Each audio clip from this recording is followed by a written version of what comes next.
I am confused. I am disappointed.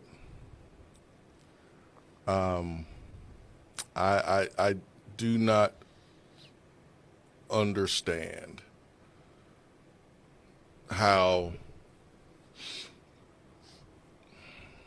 a couple of years ago Tennessee has a Biletnikoff Award winner, and here we are a couple of years later, and we are in this position. OU goes out, and I'm not saying GM is, you got to have a GM, because if you have the right people evaluating and you're recruiting and you're developing, you can do that without a person with the GM title. That has been done for decades before GMs became a thing. The GM thing started becoming popular about 5 or 6 years ago. So I'm not saying you need a GM. All I'm saying is you shouldn't be in this position. This is not a topic that I enjoy talking about. It's uncomfortable to talk about, but it is kind of what it is. Dante Thornton, it's a fourth round pick.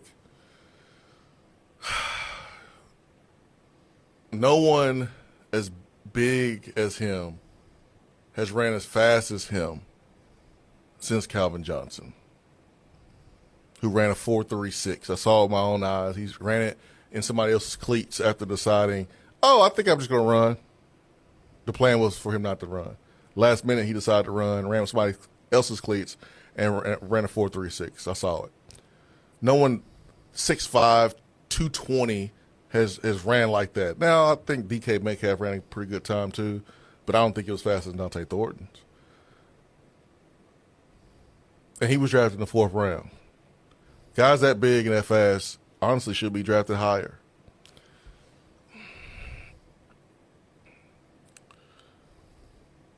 The production at that position in the last 2 years has not been good enough.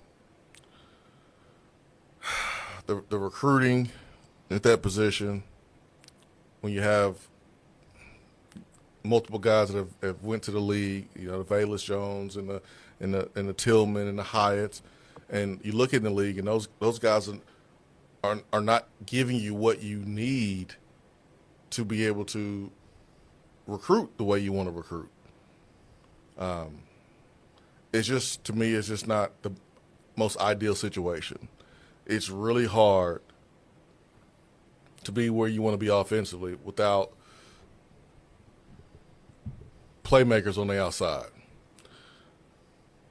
We knew that Dante Thornton was going to graduate or leave, okay? He's going to leave. We had December, January, February, March, like we even had before December. You knew all season long what the situation was going to be. You plan before you get to December for the December transfer window.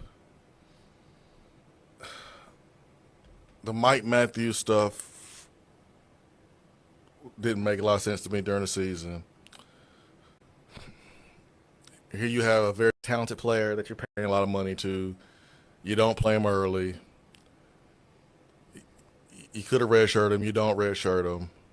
He doesn't play a lot after you don't redshirt him. He thinks about getting into the portal. He does it. He comes back. You're putting a lot on Mike Matthews. His first time being a starter, and he's having to be the leader.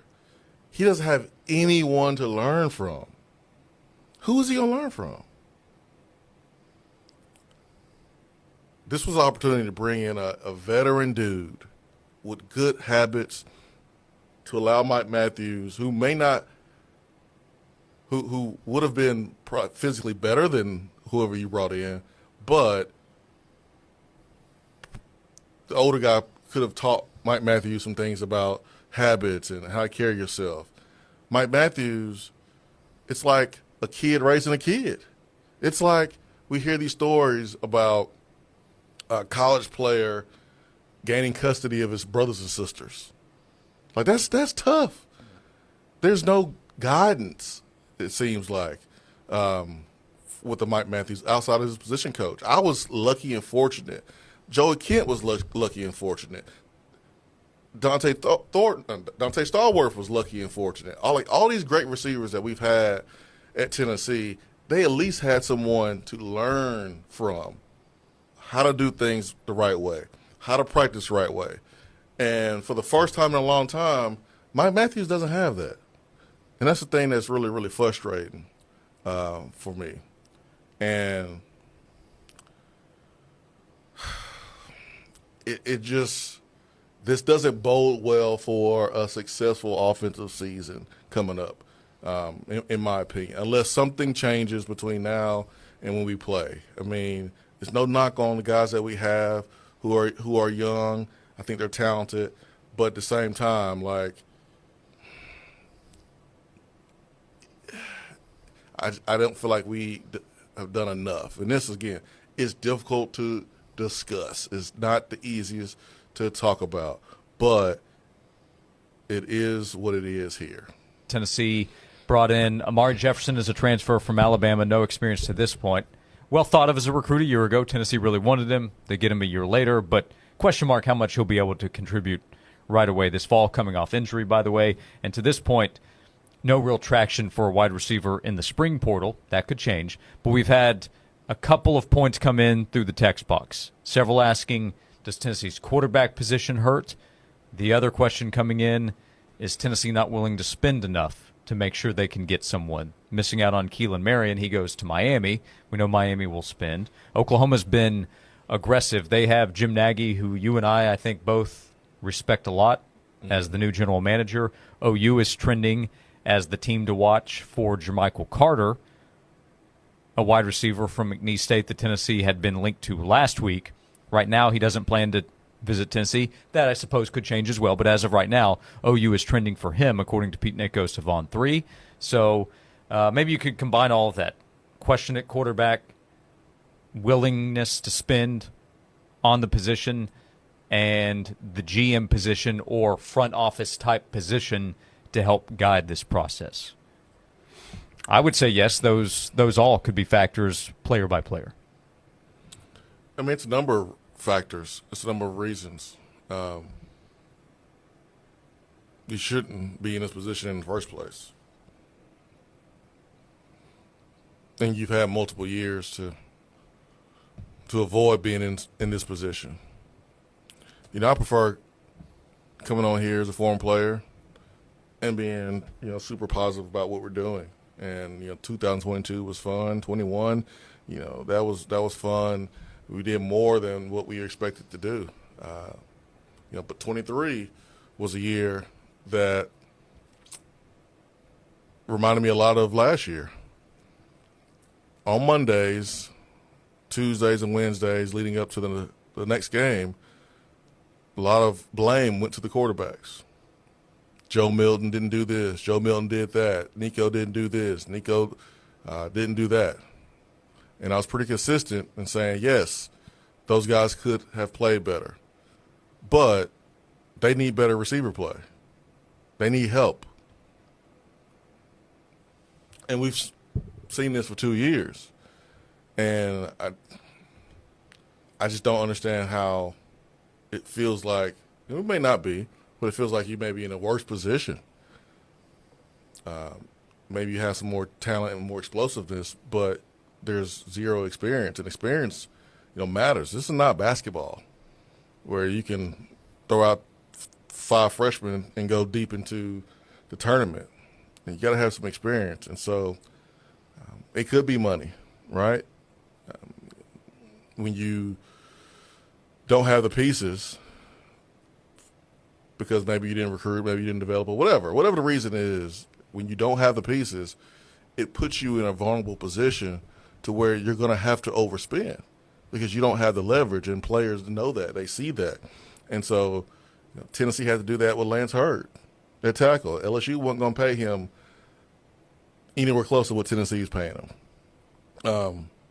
David Sanders, we had to pay him a lot because of some of the things that went on with the offensive line recruitment and development leading up to this year. There's some guys you had to really pay and get them to come back for their fifth year because some younger guys that you recruited, developed, left and wasn't ready to go. And so at the end of the day, you're going to pay. Are you going to pay now or are you going to pay later? Like, you're going to pay. You're not going to get around the process. Either you do it on the front end the right way or you're going to pay for it later. And, right now, Tennessee's receivers, the outlook doesn't look great, and we're paying for it now. And so when you don't have the quarterback that possibly could be a reason, that's going to make guys in the portal say, well, I want more then, because this situation is a little bit better for me. To come to your school, I want more. And so as a school, you have to determine if you're going to pay that or not. And so to me, the reason doesn't matter. What's the result? Yeah, like you shouldn't be in this position. And you are, and that's the really unfortunate part about it, the disappointing part about it, because there's so much great history with receiver play here at Tennessee, and it means something to catch passes wearing the orange and being able to get to the checkerboard end zones. And you look at the defense and what they've been able to do over the last couple of years, and they don't get the recognition and the credit that they deserve because people like offense so much. But they're doing what you're supposed to do. They over there recruiting and developing, and guys are getting better and growing, and man, it's just not happening as much on offense as it needs to happen. And I don't even want to talk about this, but like, I'm in a position where I have to. Like, I have to talk about this. I'm a former player on the radio, and it's great when it's great, but when it's not, like, I have to discuss this. And I am not thrilled because I'm put in a position to talk about a position that I played and was passionate about, and it's not where it needs to be right now. So I'm kind of frustrated.